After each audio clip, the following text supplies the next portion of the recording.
माँ तो सबकी सीधी ही होती है। रूपाली अपनी भाभी से बोली, भाभी जरा हमारे पास भी बैठो, कब से इधर उधर ही घूम रही हो। किरण ने कहा, दीदी बस जरा छत से कपड़े ले आऊं फिर बैठती हूँ। बाद में ले आना कपड़े। कपड़े कौन सा, कहीं जा रहे हैं? इतने दिनों के बाद तुम्हारी ननद आई है। ये नहीं 2 पल उसके पास बैठे हाल चाल पूछे, किरण की सास ने कहा। लेकिन किरण जल्दी से गई और कपड़े उतार कर ले आई।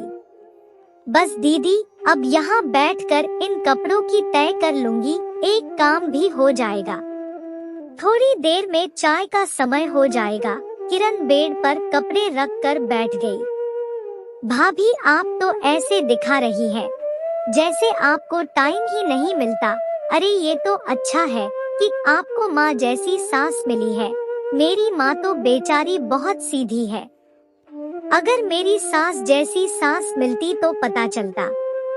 दिन भर कोई ना कोई काम लगाए रखती है, कभी ये करो कभी वो करो। मजाल है जो 2 पल का भी आराम मिल जाए। रूपाली मुंह बनाकर बोली। ननद की बात सुनकर किरण मुस्कुरा दी। तभी किरण के फोन की रिंग बजी। किरण ने देखा उसकी माँ का फोन था।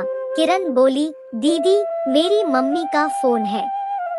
रूपाली कुछ कहे उससे पहले ही सुजाता जी बोल पड़ी, अरे अपनी माँ से बाद में बात कर लेना, पता नहीं रोज रोज क्या बातें करती है।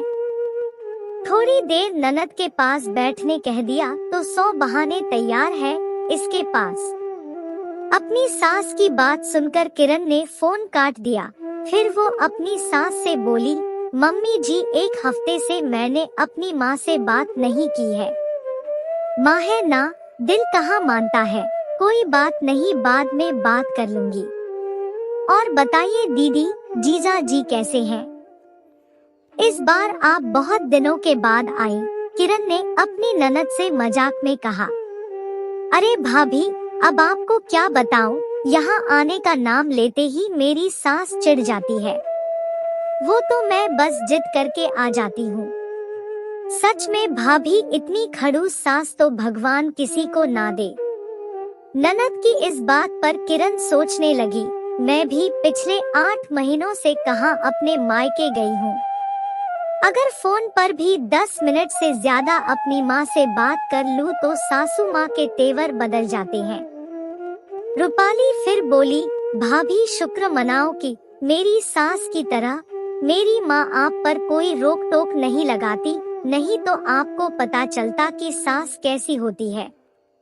रूपाली हर बात में अपनी सास को बीच में ले आती, जैसे कि वो ही एक बहू है दुनिया में जो अपनी सास से परेशान है।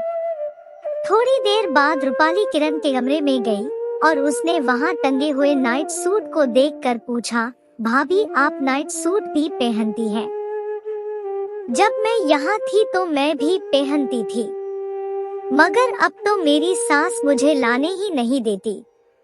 मजाल है जो मैं नाइट सूट पहनकर कमरे से बाहर आ जाऊं, सास पूरा घर सर पे उठा लेती है।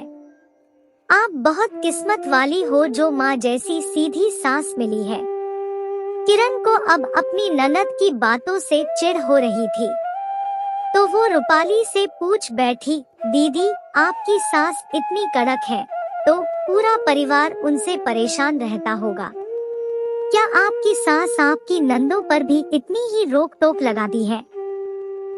अरे नहीं भाभी, बेटियों को तो सर पर बैठा रखा है उन्होंने। रोक टोक तो सारी मेरे ऊपर ही रहती है।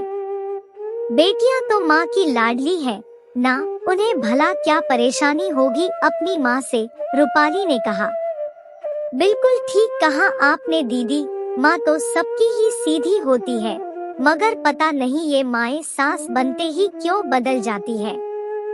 पता है दीदी, ये नाइट सूट जो आप देख रही हैं, वो सिर्फ मैं अपने कमरे में दरवाजा बंद करने के बाद पहनती हूँ। और आप जो कह रही थी ना कि मैं आपके पास बैठ क्यों नहीं रही थी, अगर घर में कोई आता है तो मम्मी जी मुझे वहाँ बैठने नहीं देती और ना ही मेरे सामने घर परिवार की कोई बातें करती है। वो कहती है, बहुओं को घर की बातें बताने से बातें घर से बाहर चली जाती है। जब भी मायके जाने की बात करती हूँ, कोई ना कोई बहाना बना देती है। मम्मी जी जो रोज आपसे फोन पर बात करती है, अगर मैं अपनी माँ से हफ्ते में 2 बार भी बात कर लूँ तो वही मम्मी जी मुझसे कहती है कि अगर मायके से इतना मोह रखोगी तो अपना घर कैसे बसाओगी। सच कहूँ तो दीदी, आपकी माँ बहुत सीधी है, मगर मेरी तो वो सास है ना, और इसमें कोई नई बात नहीं है कि सास बनने के बाद बहू को नियमों में बांध कर रखना वो अपनी जिम्मेदारी समझती है। ये बात शायद मेरी माँ पर भी लागू होती है। किरण मुस्कुराते हुए बोली। रूपाली चुपचाप अपनी भाभी की बातें सुन रही थी। उसे यकीन नहीं हो रहा था कि उसकी सीधी साधी माँ सास बनकर इतना बदल गई है, मगर उसे ये एहसास जरूर हो रहा था कि उसकी भाभी ठीक कह रही है। उसकी सास जो उसके लिए कड़क स्वभाव की है, उन्हीं माँ का स्वभाव अपनी बेटियों के लिए एकदम मोम है। सच में एक माँ जिस तरह अपने बच्चों की नादानी और कमजोरियों पर पर्दा डालती है, वैसा एक सास नहीं कर सकती। आप सही कह रही हो भाभी, माँ तो सबकी ही सीधी होती है, मगर सास तो सास होती है। अब से मैं कभी नहीं कहूँगी कि आप किस्मत वाली हो। नहीं दीदी, खुशकिस्मत तो मैं हूँ, क्योंकि मुझे आप जैसी अच्छी और प्यारी ननद जो मिली है। सच पूछो तो मुझे मम्मी जी से भी कोई शिकायत नहीं है, क्योंकि सास बहू का रिश्ता ऐसा ही होता है, कुछ खट्टा कुछ मीठा। अपना घर परिवार किसी पराये घर से आई लड़की को सौंपना आसान थोड़ी है। किरण रूपाली को गले लगाते हुए बोली और रूपाली भी हंस पड़ी।